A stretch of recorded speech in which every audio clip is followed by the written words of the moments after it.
Firstly, remove any items from the door shelves and then remove the shelves.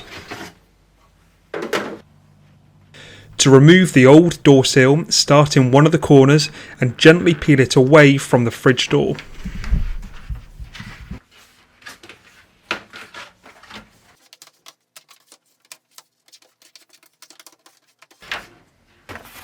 Unpackage your new door sill and make sure it's not tangled. To make things easy when installing your new door sill, start off by slotting it in one of the corners.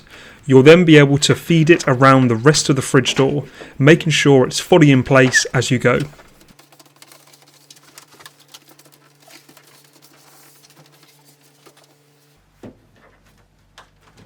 You can test to make sure it's on correctly. Place a small piece of paper or a banknote between the frame and the seal. If the paper doesn't move or slide down, you've installed your new door seal correctly. Pop the door shelves and any items back in, and that's it, your new door seal is all set to go.